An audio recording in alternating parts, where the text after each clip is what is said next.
This is part 2 of my 3-part series on practicing drums with practice pads. I know the term game changer is thrown around lightly in the YouTube world, especially for gear reviews.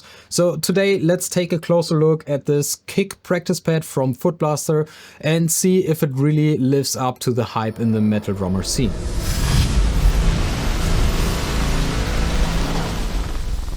In the last video, I've already talked about why I think practicing on a pad is so important, so if you haven't seen it yet, maybe go watch that one first.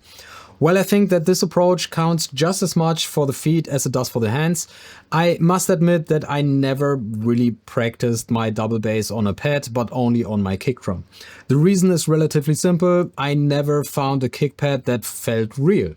I've tried so many different models from different brands, some super simple, some super fancy, but they were all either way too bouncy, too wobbly, too fragile, too heavy or too light.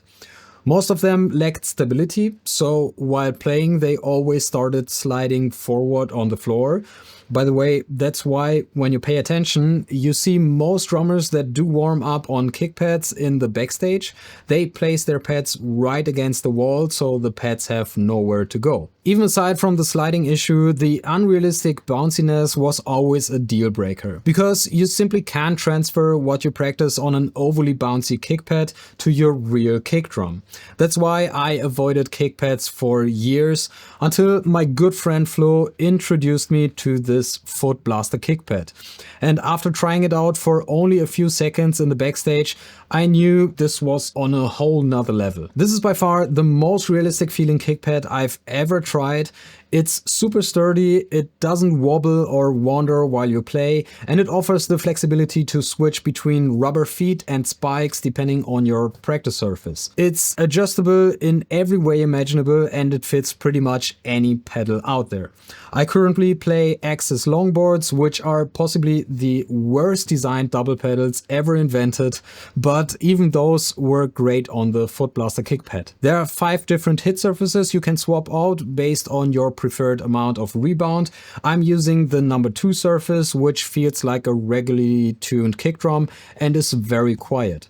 The other available surfaces range from a very tight tuned kick to progressively looser setups, with number 5 offering a hard, no rebound surface. Let me show you how to set up the kick pad with an Axis longboard double pedal so you can see why these pedals can be such a pain and how the FootBlaster KICKPAD fixes that. When you just first set the pedal to the kick pad, the left beater can't even reach the hit surface because of this geniusly placed part that's hitting the leg of the kick pad. To avoid that, you need to raise the back legs all the way. Now, depending on the pedal settings, that part should miss the leg by just 1 millimeter. If you have different settings, one hack would be to put some regular washers behind the hit surface screws to increase the distance. Another issue with Axis pedals is the beater placement. The left beater is always way off center, but the KICKPAD solves this one too. Simply remove the 2 screws on the hit surface entirely and you'll find an alternative set of screw holes. This lets you mount the hit surface off center so that the beaters hit their target perfectly. So you see, even with these pain in the ass pedals, I mean, good working though, very fast and reliable, but truly a pain in the ass. Even with these, there's no issues with using this kick pad.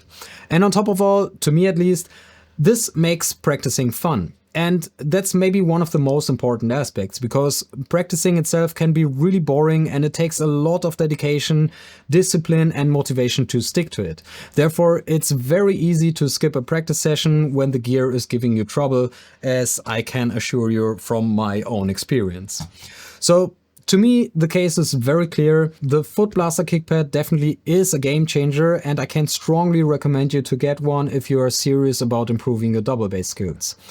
Since you're still watching, you can click here and check out part 3, where we will put both hand and kick pads to practice, and I'll teach you the 2 most important techniques that I use for fast blast beats and double bass. Thanks for watching, and I'll see you in the next one.